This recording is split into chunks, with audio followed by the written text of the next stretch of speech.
Madame, Monsieur, bonjour et bienvenue dans ce nouveau numéro d'entretien découverte. Romuald Razoumé ou encore Dominique Zinkpé sont quelques-uns des artistes plasticiens que compte le Bénin. Aujourd'hui, nombreux sont ces jeunes qui leur emboîtent le pas et à s'adonner à cette activité qui est un art. Nous irons à travers ce numéro à la découverte d'un jeune artiste plasticien, Philippe Rachemé. Il nous parlera de son univers d'artiste plasticien. Bonjour monsieur, présentez-vous s'il vous plaît. Bonjour. Alors moi c'est Rachemé Philippe, j'ai 24 ans, je suis artiste plasticien. Alors Philippe Rachemé, 24 ans, artiste plasticien, pourquoi avoir choisi cette voie? J'ai choisi cette voie parce que depuis tout petit je dessinais et c'était une passion. Alors j'ai voulu en faire une profession et quand j'en ai eu l'occasion, je n'ai pas hésité, je me suis inscrit au département des arts de la Flèche et voilà comment j'en suis arrivé là. Depuis tout petit je dessinais.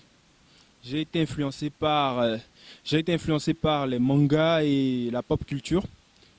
Et j'avais envie de faire quelque chose de différent.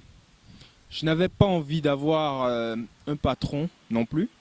Et voilà, un jour comme ça, je me suis lancé. Ok. Est-ce qu'il y a plusieurs de vos tableaux ou expositions qui sont exposés ou qui ont été exposés au Bénin?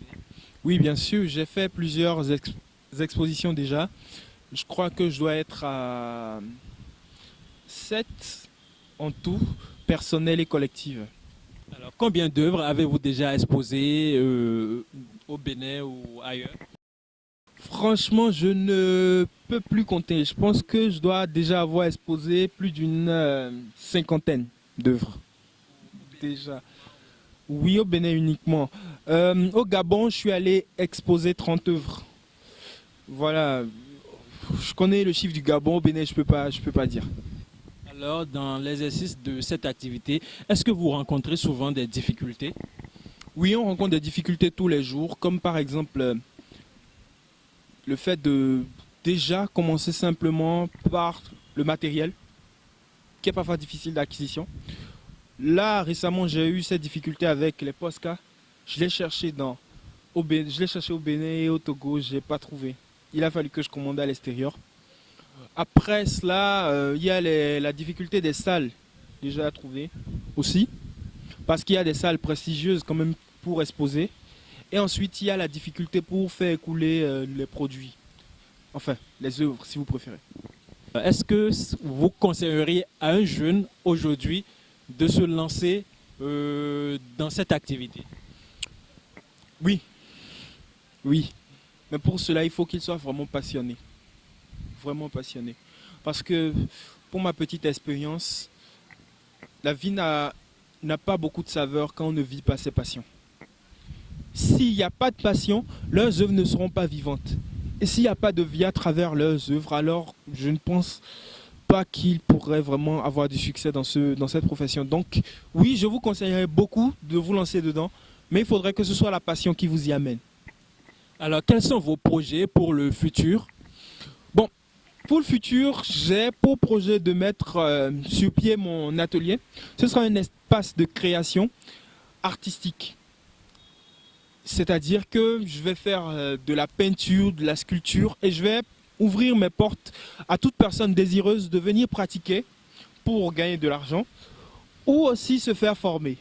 Donc voilà, c'est l'un de mes projets dans l'immédiat. L'autre aussi, c'est d'entamer la création de ma bande dessinée, que je profite pour annoncer le titre, Théos Démocratos, qui parlera, je garde le reste pour moi. Alors maintenant, nous allons passer à la deuxième partie de cet entretien découverte. Dites-nous, est-ce que vous avez un fruit préféré?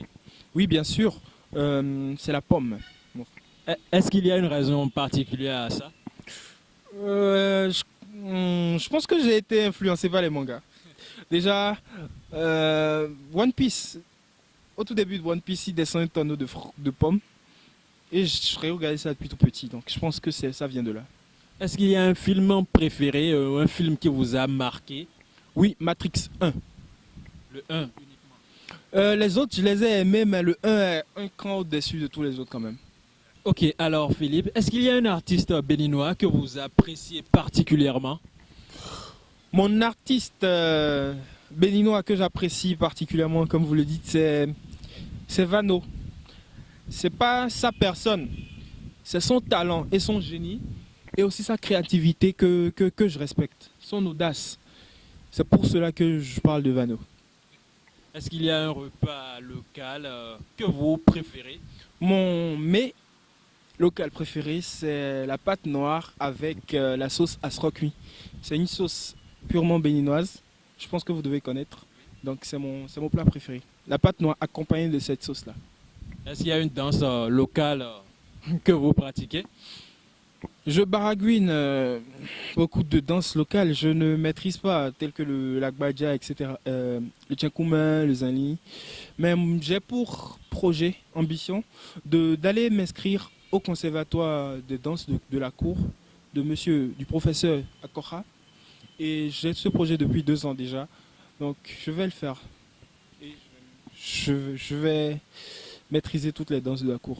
Ok, alors un mot pour mettre fin à cette interview. Mon mot, c'est une exhortation à tous les Béninois, jeunes ou moins jeunes. Si vous avez des proches qui pratiquent de l'art plastique, encouragez-les en consommant leur création. C'est le meilleur moyen de les encourager. Ne leur passez pas des commandes à bas prix pour après leur envoyer de la clientèle. Non. Encouragez-les vraiment en consommant. Aujourd'hui, ils ont besoin de cet argent pour investir dans leur création et pour pouvoir réellement se consacrer à cela. Demain, ils seront trop chers pour que vous puissiez les acheter. Merci. Merci, Monsieur Philippe, pour cet entretien. Merci beaucoup. Merci de m'avoir invité. Chers téléspectateurs, ainsi nous mettons un terme à cet entretien découverte. À la prochaine.